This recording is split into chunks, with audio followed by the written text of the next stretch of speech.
ढेर सारा सब्सक्रिप्शन जो है वो करवा दीजिए और सभी से कहिए अपने जानने वालों से वो करें। और तो बस सब्सक्राइब कीजिए, अच्छे रहिए, खुश रहिए और मज़ा आता है आपसे बात करने में। और जो कहानी आज मैं सुनाने जा रहा हूँ आपको, ये करीब 17 साल पुरानी कहानी है। दिल्ली के बेहद करीब हिसार इलाके की कहानी है। तो जो टीज़र है उसमें आप जो सुनते हैं, जो बाइट है, एक है सोनिया और एक उसका पति संजीव, दोनों बता रहे हैं किस तरीके से, और बाकायदा कैमरे पर वो इकरार जुर्म कर रहे हैं, अपने जुर्म को मान रहे हैं, कन्फेस कर रहे हैं कि कैसे उन्होंने अपने ही घर के 8 लोगों का कत्ल किया था।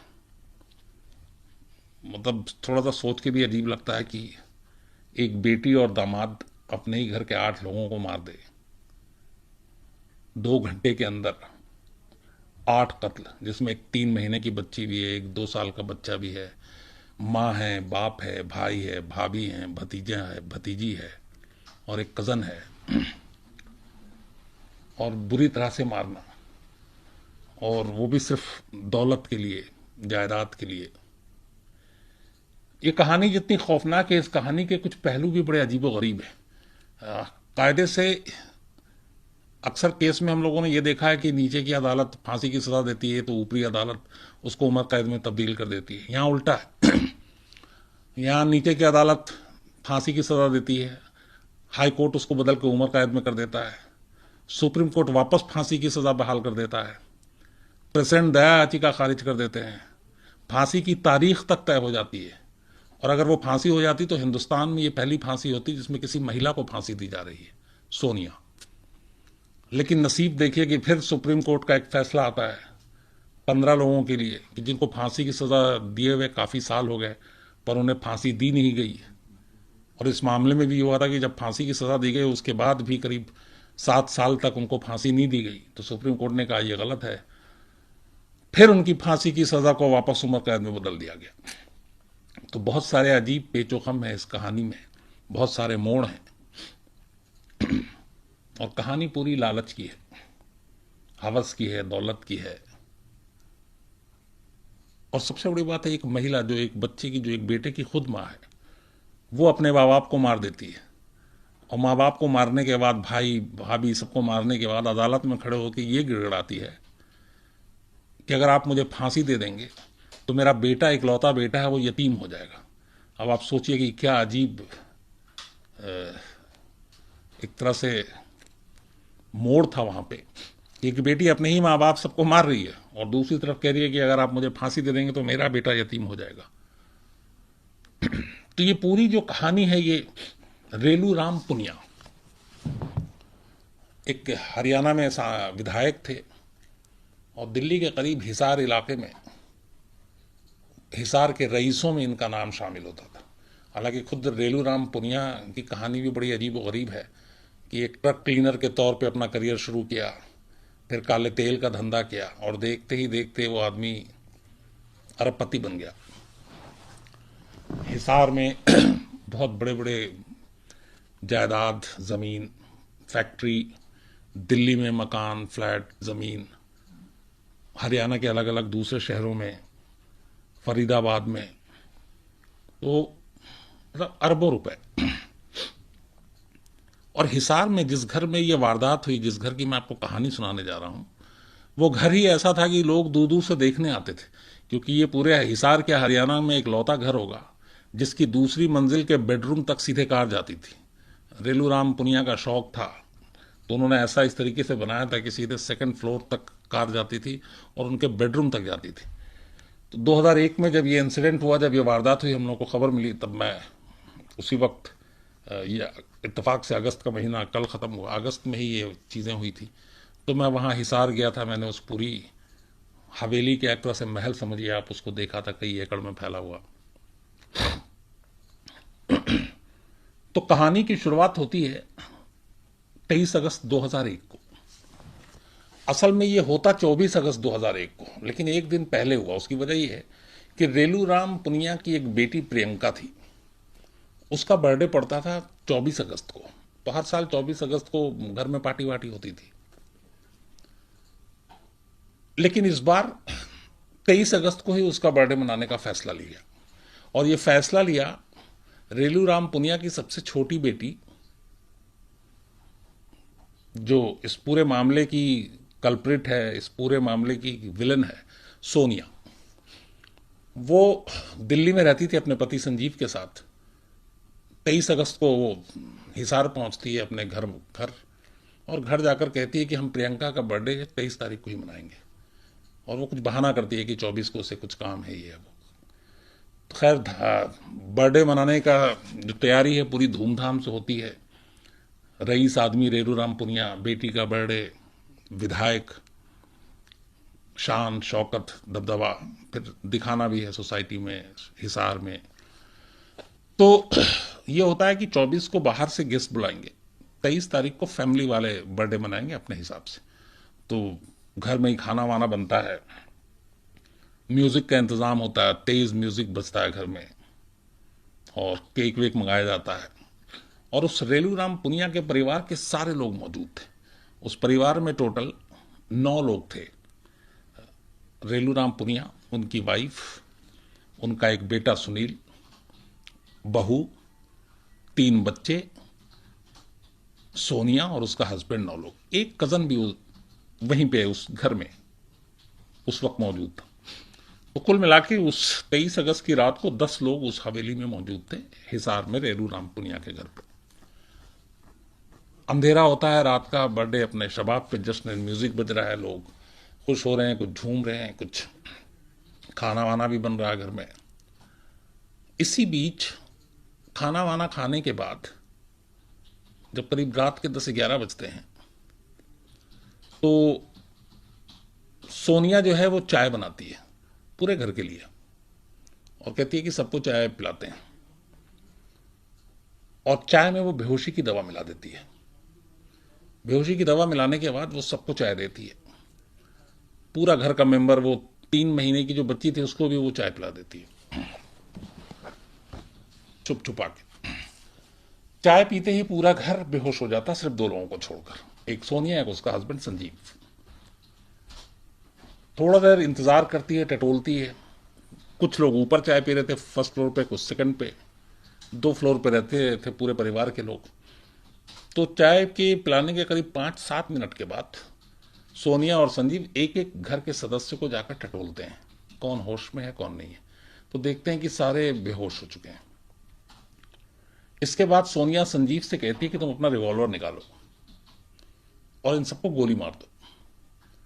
अब संजीव रिवॉल्वर निकालने के बाद कहता है कि इस रिवॉल्वर में सिर्फ 6 गोली है और आदमी 8 है, तो बाकी 2 को कैसे मारेंगे? और गोली से ये भी है कि पक्का मरें कि नहीं मरें इसकी भी गारंटी नहीं है, इंजर्ड हो भी सकते हैं, और ऑलरेडी बेहोश हैं तो पता कैसे चले। सोनिया इतनी ज्यादा डिस्परेट थी अपने पूरे घर वालों को मारने के लिए कि वो फिर गुस्सा होती है अपने ही पति पर, कहती है तुम किसी काम के नहीं हो।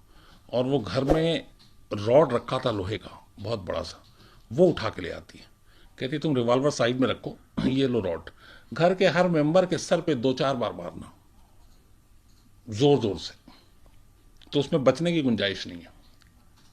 इसके बाद वो सबसे पहले यहां पे 1-2 चीज थी, जो उसका भाई था वो बहुत ज्यादा, सुनील, सोनिया का, वो हट्टा कट्ठा लंबा चौड़ा था, तो वो अकेले इन दोनों से मुकाबला भी कर सकता था, पर वो उस वक्त बेहोश था।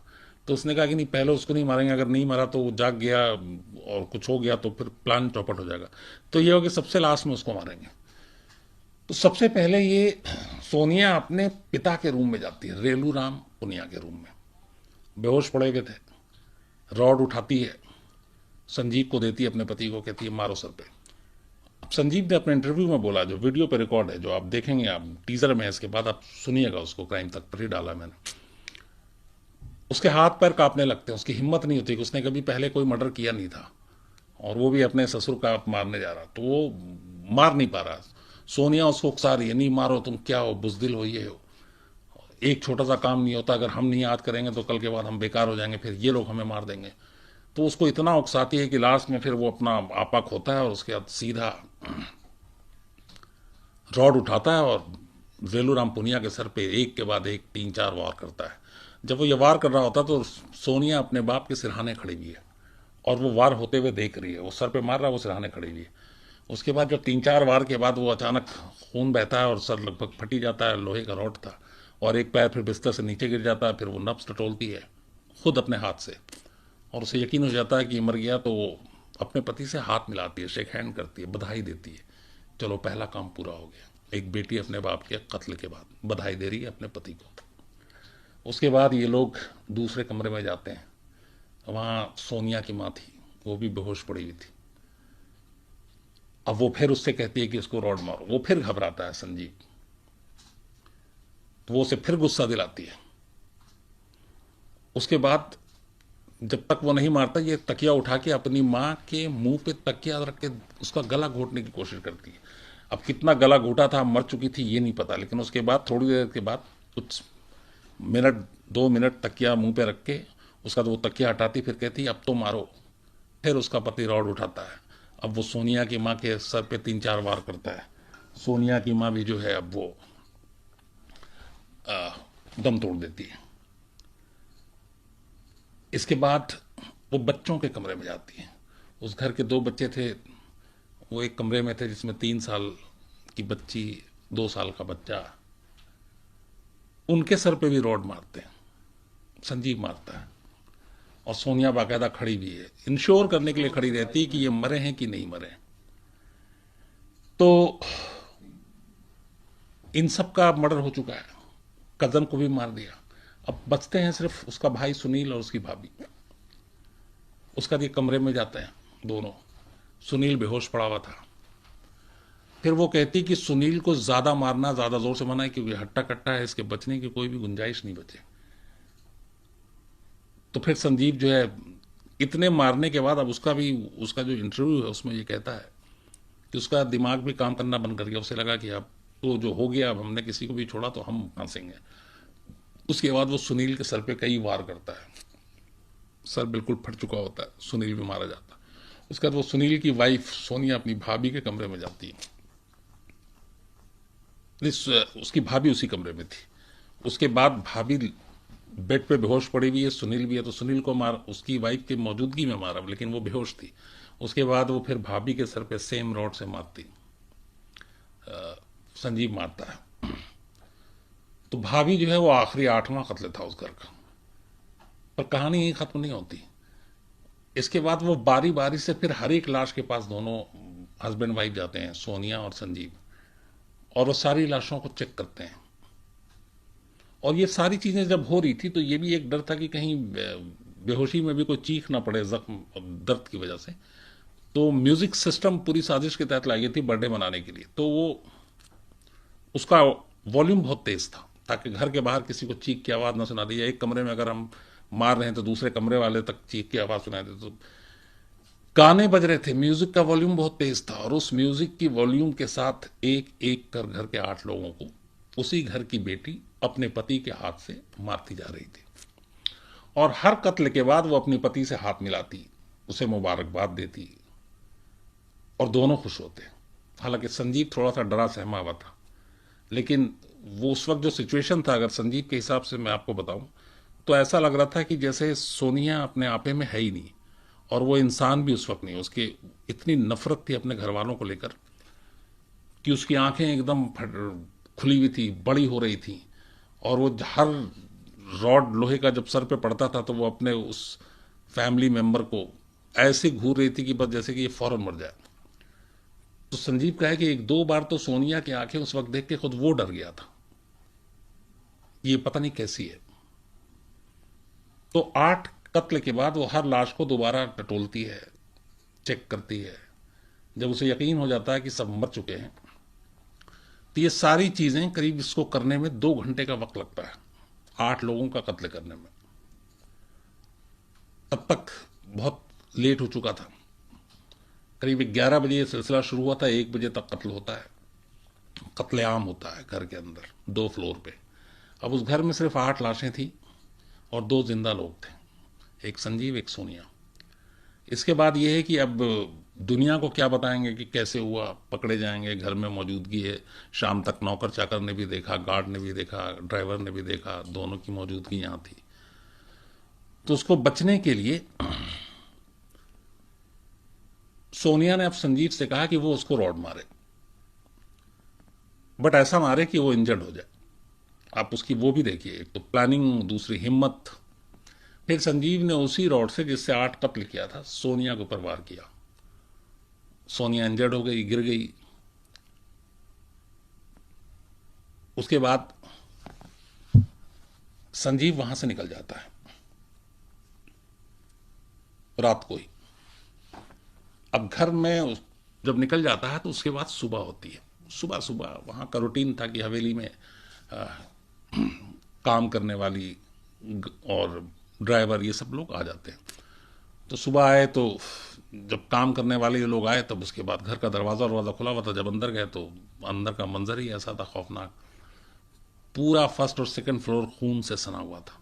रॉड जो पड़ा था वो हर एक के सर से खून बह बह कर ज़मीन के रास्ते, दीवार पे, बेड पे, फर्श पे, हर जगह खून ही खून। तो वो जो पहला विटनेस है जिसने देखा, घर का मुलाजिम, वो चीखता हुआ निकलता है वहाँ से। उसके बाद फिर पड़ोसियों को खबर दी जाती है, पड़ोसी आते हैं, पुलिस को खबर दी जाती है। चूँकि विधायक रेलूराम पुनियर है, असर था, उनका दबदबा था। अब पुलिस आती है, थोड़ी देर में तमाम ज़िले के आला पुलिस अफसर वहाँ होते हैं। अंदर का मंजर देख के हर एक की रूह काँप जाती है। घर के अंदर पहले उन्हें लगता है 9 लाश, क्योंकि खुद जो सोनिया थी वो जब ये लोग आए तो अब ये पता नहीं कि वो रियल में बेहोश हुई थी कि नहीं, लेकिन अगर नहीं थी तो बेहोशी का नाटक कर रही थी और वो भी पड़ी हुई थी।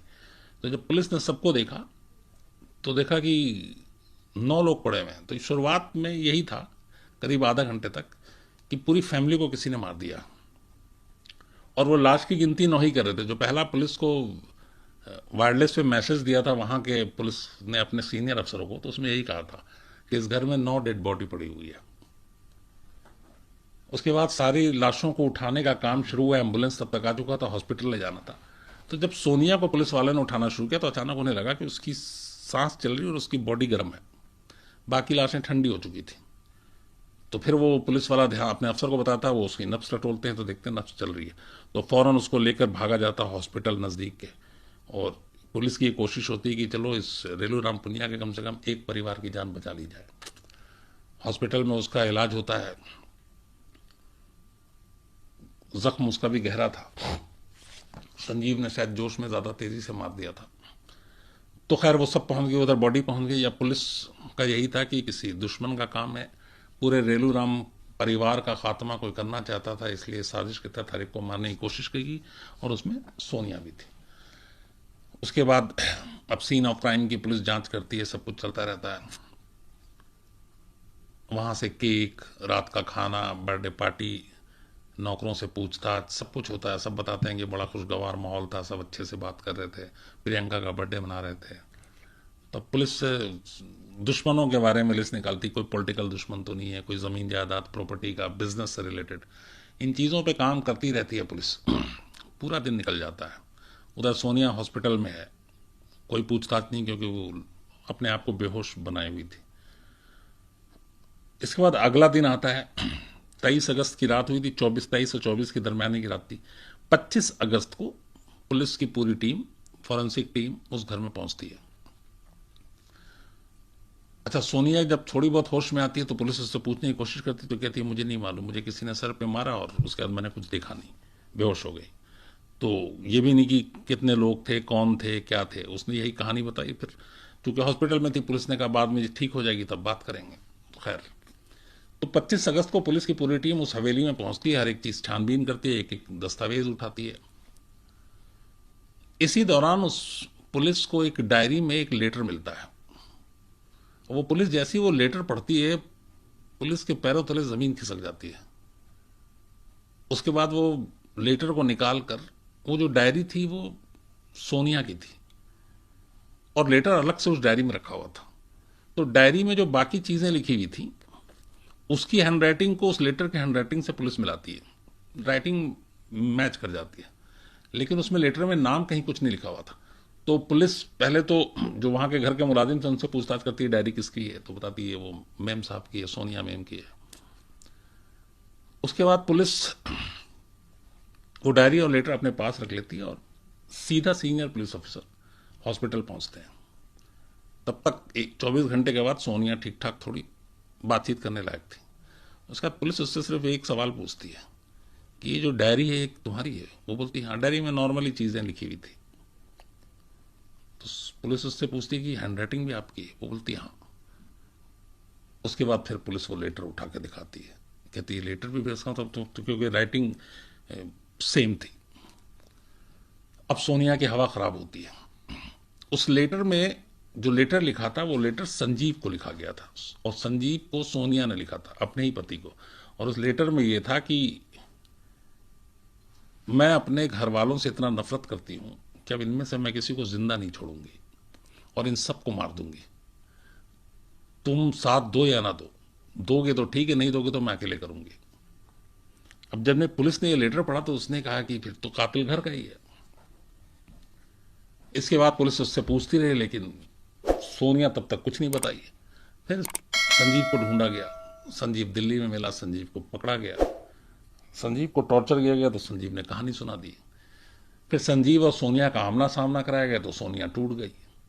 फिर उसने एक्सेप्ट किया, और उसने जो कहानी सुनाई वो ये थी कहानी कि सोनिया ताइक्वांडो की प्लेयर थी, और ये भी स्पोर्ट्समैन था संजीव। तो वहीं पे खेल खेल के दौरान दोनों की मुलाकात होती थी, और इन दोनों में प्यार हो गया, दोनों ने शादी कर ली। लेकिन रेलूराम पुनिया और उनकी फैमिली इस शादी से नाखुश थी, क्योंकि हैसियत में संजीव कमतर था रेलूराम पुनिया के परिवार।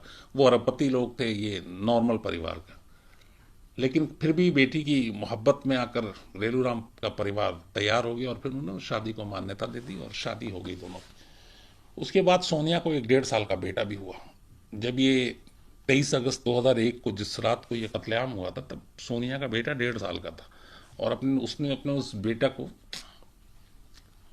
दिल्ली में अपने ससुराल में रखा हुआ था। तो उसी दौरान शादी के बाद पहले तो वो उसको ये था कि मेरे पति को ये लोग मानते नहीं है, एक वहां से उसके दिल में थोड़ी वो आई। दूसरा, वो उसने अपने पति की हैसियत बढ़ाने के लिए रेलू राम ने बहुत सारी मदद की थी, लेकिन वो चाहती थी कि एक नया बिजनेस शुरू करेगा संजीव, और उसके लिए उसे पैसे की ज़रूरत थी। तो उसने रेलू राम से कहा कि रेलू राम के पास कई 100 एकड़ ज़मीन थी, तो उसने कहा कि आप इसमें से अगर 50 एकड़ ज़मीन बेच के हमें पैसे दे दो तो हम अपना बिजनेस शुरू कर सकते हैं। तो रेलू राम इस बात के लिए तैयार था कि चलो बेटी की मदद कर दें। लेकिन रेलू राम का जो बेटा सुनील है, उसने कहा कि नहीं, हम ज़मीन बेच के मदद नहीं करेंगे, अब आप कैश दे दीजिए, बाकी चीज़ें कर दीजिए, लेकिन बहुत मुश्किल से प्रॉपर्टी बनाई है तो उसको नहीं बेचेंगे। तो रेलू राम भी उसकी बात को लगा कि ठीक कह रहा है ये। तो रेलू राम और उनके बेटे ने जब ये मना किया सुनील ने, तो सोनिया को बहुत गुस्सा आया, और उसे लगा कि ये मुझे प्रॉपर्टी में से कोई हिस्सा नहीं देंगे। और उसको ये बात इतनी बुरी लगी कि उसने कहा कि मैं इन सबको मार के ये सारी प्रॉपर्टी पे कब्जा कर लूंगी। और इसीलिए उसने ये प्लान किया कि जो जितने भी करोड़ हैं, जितने ज़मीन है, फैक्ट्रीज है, हवेली है, ये सब हमारा होगा। और उसने इसके लिए बाकायदा संजीव को तैयार किया। अच्छा, वो संजीव से प्यार भी उसी लेवल पे करती थी, मतलब कि कई बार उसने, संजीव ने खुद कहा कि उसे डर लगता था सोनिया के बिहेवियर से।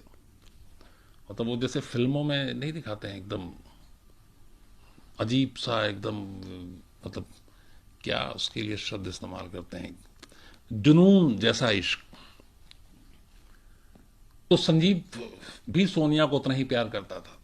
तो उसने कहा कि चलो इसकी बात मान लो, वरना पता नहीं क्या करेगी। और इसीलिए वो तैयार हुआ, और फिर एक एक कर इन तमाम लोगों को मार डाला। तो संजीव ने बाकायदा बाद में कैमरे पे कन्फेस किया, सोनिया ने भी कन्फेस किया। लेकिन जब मामला कोर्ट में पहुंचा तो सोनिया अपने बयान से बदल गई। उसने कहा नहीं, ये फंसा रहे हैं, मैंने कोई मर्डर नहीं किया, मैंने कोई कत्ल नहीं किया। लेकिन सारे सबूत, इकबालिया बयान, मजिस्ट्रेट के सामने का बयान, इन कैमरा बयान संजीव का, ये सारी चीज़ें इनके खिलाफ गई। उसके बाद इस केस की सुनवाई शुरू होती है, और लोअर कोर्ट में मामला चलता है। लेकिन ये मामला इतना ज़्यादा वो था कि एक ही फैमिली के 8 लोगों को, वो भी अपनी ही बेटी और उनका दामाद मार दे, तो उसको लेके बहुत सारा, मतलब लोगों में भी गुस्सा था, प्रेशर भी था, मीडिया लगातार इस खबर को कर रही थी। तो उसको लेके इस वजह से दबाव था कोर्ट पर भी। तो कोर्ट ने भी बहुत जल्दी इसकी सुनवाई की। 23 अगस्त 2001 को ये मर्डर हुआ था। 31 मई 2004 को, मतलब 3 साल के बाद ही, जो सेशन कोर्ट है हिसार की, उसने सोनिया और संजीव को फांसी की सजा सुना दी। इसके बाद इन्होंने चैलेंज किया, लेकिन 1 साल के अंदर अंदर, मतलब 31 मई 2004 को सेशन कोर्ट ने सजा सुनाई फांसी की। उसके बाद 12 अप्रैल 2005 को Punjab and Haryana high court ने भी इसकी सुनवाई अपनी पूरी कर ली, लेकिन उस फैसले में उन्होंने लोअर कोर्ट की फांसी की सजा को बदलकर उम्र कैद में कर दिया। तो यहां से राहत मिली सोनिया और संजीव को। इसके बाद मामला सुप्रीम कोर्ट में गया। 15 फरवरी 2007 को सुप्रीम कोर्ट ने अपना फैसला सुनाया और सुप्रीम कोर्ट ने हाई कोर्ट के फैसले को पलट दिया। लोअर कोर्ट ने के फैसले को हाई कोर्ट ने पलटा था, अब हाई कोर्ट के फैसले को सुप्रीम कोर्ट ने पलट के वापस फिर से फांसी की सजा को बरकरार रखा। उन्होंने कहा कि ये चूंकि ऐसा मामला है रेयरेस्ट ऑफ रेयर कि इसमें फांसी की सजा ही होनी चाहिए, तो सोनिया और संजीव को सुप्रीम कोर्ट से फांसी मिल गई। उसके बाद इन्होंने इस फैसले के खिलाफ पुनर्याचिका दाखिल की उसी सुप्रीम कोर्ट में। 23 अगस्त को 2007 को इस पे भी फैसला आ गया, उस याचिका को भी रद्द कर दिया गया, मतलब फांसी की सजा बरकरार रहेगी। उसके बाद ये तक हुआ कि फिर सुप्रीम कोर्ट के इस रद्द होने के बाद 23 अगस्त 2007 को जब सुप्रीम कोर्ट ने फैसला रद्द कर दिया कि नहीं आपकी फांसी बरकरार रहेगी, उसके अगले महीने, और 1 सितंबर है आज, 1 ही सितंबर के दिन 1 सितंबर 2007 को वापस, चूंकि सारे फैसले ऊपर से रिजेक्ट हो गए थे, अब फांसी की सजा थी, तो 1 अगस्त 2007 को हिसार सेशन जज ने, जिसने पहली बार फांसी की सजा सुनाई थी, उसने बाकायदा इन दोनों की फांसी की तारीख भी मुकर्रर कर दी और कहा कि इन लोगों को 26 नवंबर 2007 को फांसी दे दी जाए। दोनों अंबाला जेल में बंद थे, अंबाला जेल को इन्फॉर्मेशन दे दी गई। सेशन कोर्ट ने अपना ऑर्डर पास किया कि 2007 26 नवंबर को इन दोनों को फांसी दे दें, क्योंकि इनकी सारी सुप्रीम कोर्ट में भी पुनर्याचिका भी खारिज हो गई, अब इनके पास कोई कानूनी और रास्ता बचा नहीं है, इसलिए फांसी के हकदार हैं और इनको फांसी होनी चाहिए। तो अब फांसी की तारीख मुकर्रर अंबाला जेल को इन्फॉर्म कर दिया गया। तब इसने ये दलील देनी शुरू की सोनिया ने कि मेरा बेटा, जो उस वक्त 1.5 साल का था और 2007 आते आते करीब 7.5 साल का हो गया था, उसने कहा कि हम ही उसके माँ बाप हैं और उसका पालन पोषण करने वाला और कोई है नहीं, तो इसलिए अगर आप हम दोनों को मौत दे दोगे तो मेरे बच्चे का पालन पोषण कौन करेगा, वो यतीम हो जाएगा। ये वो बेटी कह रही है जिसने अपने पूरे खानदान को मार डाला और अब अपने बच्चे की आड़ में वो रहम की अपील कर रही थी कि मेरे बच्चों को यतीम हो जाएंगे, इसलिए आप हमें फांसी ना दो। लेकिन उसकी इसी को ग्राउंड बनाकर उसने फिर पुनर्याचिका जब खारिज हो गई सुप्रीम कोर्ट में, तो प्रेसिडेंट के पास दया याचिका रहम की अपील के तौर पे भेजा उसने। तब प्रणब मुखर्जी राष्ट्रपति हुआ करते थे, तो वहां पे उसने भेजा। लेकिन अप्रैल 2013 में दया याचिका राष्ट्रपति ने खारिज कर दी। मतलब 7 से लेकर 6 साल तक प्रेसिडेंट हाउस में ये मर्सी पिटीशन पड़ी रही। प्रेसिडेंट हाउस में हमेशा बहुत सारी पड़ी रहती है। और 2013 में अप्रैल के महीने में राष्ट्रपति प्रणब मुखर्जी ने सोनिया और संजीव की दया याचिका खारिज कर दी। मतलब अब उनके लिए सारे रास्ते बंद जिंदगी के, अब सिर्फ यह था कि मौत मिलनी है। उसके बाद फिर कवायद शुरू हुई कि अब नई डेट क्या होगी फांसी की, और अगर ये दया याचिका खारिज होने के बाद सोनिया को फांसी हो जाती और संजीव को, तो हिंदुस्तान की ये पहली औरत होती जिसे फांसी दी गई। आज तक हिंदुस्तान में किसी महिला को फांसी नहीं दी गई, तो ये हो सकता था। तो दया याचिका के बाद यह तय हो गया था कि सोनिया को फांसी होगी, बस तारीख का हेरफेर था, क्योंकि उसके बाद डेथ वारंट साइन हो चुका है। अंबाला जेल में बस मैसेज पहुंचना था, जल्लाद को तैयारी करनी थी, एक डेट फिक्स होना था। 13 में कभी भी इन दोनों की फांसी तय थी। अप्रैल के बाद, मतलब हो सकता था कि अप्रैल के पहले पखवाड़े में फांसी की सजा हुई थी, अप्रैल के एंड होते होते भी फांसी हो जाती, क्योंकि जैसी डेथ पेनल्टी साइन हो जाता है उसके अगले 2-4-5 दिन के अंदर फांसी हो जाती है। डिपेंड करता है कि आपके पास जेल में वो फैसिलिटी है, आपके पास तैयारी है कि नहीं है। और अगर उस जेल में फांसी की फैसिलिटी नहीं है तो किसी और जेल में जहां फांसी दी जा सकती है वहां भेज देते हैं। तो अब इनकी मौत एकदम नजदीक थी और तय था कि अब इनकी मौत पे कोई भी रोक नहीं लगा सकता है, क्योंकि सारे कानूनी दरवाजे बंद, आखिरी दरवाजा राष्ट्रपति का वो भी बंद। अब बस सिर्फ तारीख का इंतजार करना था। लेकिन इत्तेफाक देखिए कि अप्रैल 2013 में फांसी की सजा तय होती है, राष्ट्रपति की तरफ से मर्सी पिटीशन खारिज हो जाती है, उसके बावजूद इन दोनों को फांसी नहीं दी जाती। और ये वजह आज तक नहीं मालूम कि क्यों डिले हुआ। तो अप्रैल 2013 में मर्सी पिटीशन खारिज, उसके बाद वक्त बीतता है और जनवरी 2014 आ जाता है। मतलब 8 महीने गुजर गए प्रेसिडेंट को खारिज किए हुए, पर उन 8 महीनों में फांसी नहीं हुई।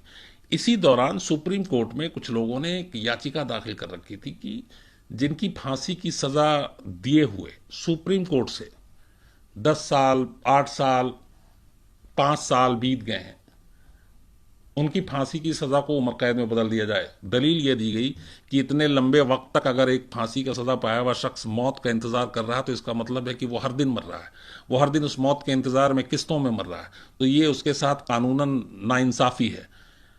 आपने सजा दी है अगर फांसी की, तो उसको फांसी की सजा फौरन दीजिए, उसको इंतजार मत कराइए। और जिस इंसान को ये कहा गया था कि पता है कि हमें फांसी है, हमें फांसी पे चढ़ना है, तो वो जितना लंबा इंतजार होता है वो तो हर दिन मरता है। तो ये सारी दलीलें दी गई, जिसके बाद सुप्रीम कोर्ट ने 21 जनवरी 2014 को एक फैसला सुनाया। उस फैसले में ये दलील को माना गया कि हाँ, जिन्हें फांसी की सजा दी जा चुकी है और उनको लंबे वक्त तक कोर्ट के आदेश के बावजूद, दया याचिका खारिज होने के बावजूद फांसी पर नहीं चढ़ाया गया, तो ये उनके साथ नाइंसाफी है। तो ऐसे 15 मामले सुप्रीम कोर्ट ने सूचीबद्ध किए। 15 उन लोगों के जिनको फांसी की सजा हुए हुए 5 साल से ज्यादा हो चुके थे और उनको फांसी पे नहीं लटकाया गया। सुप्रीम कोर्ट ने उन 15 मामलों में सारी की सारी फांसी की सजा को बदलकर उम्र कैद में तब्दील कर दिया, सिर्फ इस दलील के आधार पर कि ये उनके साथ नाइंसाफी। अगर फांसी की सजा हुई थी तो फांसी उनको वक्त पे मिलनी चाहिए थी, लटकाना नहीं चाहिए था। तो 15 ऐसे मामले जो 5 साल से ज्यादा पुराने थे, उनको उम्र कैद में तब्दील कर दिया गया। और नसीब देखिए कि उन 15 मामलों में 2 मामले सोनिया और संजीव के थे। तो हर तरफ से मौत तय थी, यकीनी थी, मरना था। लेकिन एक याचिका आती है और सुप्रीम कोर्ट का एक फैसला आता है, और वो फैसला इनके लिए मौत से सीधे जिंदगी का पैगाम था। फांसी पे चढ़ते चढ़ते, मतलब 2007 में तो तारीख तक मुकर्रर थी, और इनकी फांसी को उम्र कैद में तब्दील कर दिया जाता है। आज भी सोनिया और संजीव, दोनों पति पत्नी जो बिल्कुल मौत के करीब तक पहुंच चुके थे, फांसी हो जानी चाहिए थी, एक फैसले ने बचा लिया। दोनों की फांसी को बदलकर उम्र कैद में तब्दील कर दिया गया, और आज दोनों अंबाला जेल में आज भी हैं। और ताउम्र जब तक इनकी जिंदगी है, सुप्रीम कोर्ट का फैसला यही है कि ये जेल में ही रहेंगे और यही इनकी सजा है। तो ये थी एक पूरी अजीब कहानी, जिसमें एक तरफ खौफनाक कत्लेआम, मतलब एक ही परिवार के इतने लोगों का कत्लेआम, बहुत कम ऐसे सुनने को मिलते हैं। दूसरी तरफ मौत को लेकर इतने सारे ट्विस्ट, एक कोर्ट फांसी, फिर उम्र कैद, फिर फांसी, फिर उम्र कैद। तो रेलू राम पुनिया की ये कहानी न सिर्फ इस मर्डर के लिए याद की जाएगी, बल्कि इस कानूनी फैसले के लिए भी याद की जाएगी। और खासतौर पर यह कि जिसकी फांसी की तारीख तय हो चुकी है, मुकर्रर हो चुकी है, 2007 या 18 चल रहा है, 11 साल पहले, वो आज भी जिंदा है और अब उम्र कैद की सजा काट रहे हैं। तो सोनिया और अब सोनिया का बेटा भी बालिग हो चुका है, क्योंकि वो 2001 में 1.5 साल का था, ये 18 है, तो 19 साल से ऊपर का हो चुका है। और उसने कई बार ये दलील दी है अपने बेटे को लेकर। बीच में ये लोग पैरोल पर भी छूट कर आए थे, और जब पैरोल पर छूट कर आए थे तब हम लोगों ने इनका इंटरव्यू भी किया था, और तब ये सोनिया ने तब फिर पलटी मारी थी कि उसे फंसाया गया है, उसने ऐसा कुछ नहीं किया। लेकिन उससे पहले सारे वीडियो पे ही इनके कन्फेशन है, सब कुछ है। और कन्फेशन का कुछ ट्रेलर जो है, कुछ झलकियां जो हैं, सोनिया क्या कह रही है और संजीव क्या कह रहा है उस कत्लेआम के बारे में, कैसे रेलू राम के सर पे 3-4 वार करने के बाद सोनिया संजीव से क्या कहती, जो मैंने आपको सुनाया, वो सब क्राइम तक पे उस टीजर में आप अभी देख सकते हैं, जो डाला गया है शाम को, कि एक बेटी ने घर को शमशान बना दिया उसी नाम के साथ। तो जरूर देखिए उसको, और उनकी कन्फेशन को भी आप सुन सकते हैं क्राइम तक पर। और पूरी स्टोरी अगर आप, चूंकि हम लोगों ने शूट किया, मैं उस दिन लोकेशन पे भी था और मैंने इसको फॉलो बहुत किया। मैं सोनिया और संजीव से कम 3 बार मिला हूँ। और उसके बारे में ये भी है कि रिपोर्ट, वो जेल में और कोर्ट में जब पेशी होती थी, अब तो कोर्ट का मतलब नहीं रहा, जब शुरुआत में तो वो दबंग टाइप की थी, मतलब पुलिस वालों को भी हड़का देती थी। उसके तेवर वही थे, मतलब फांसी की सजा जब हुई तब तक उसके तेवर वही थे, जब पैरोल पे आई तब तक उसके तेवर वही थे।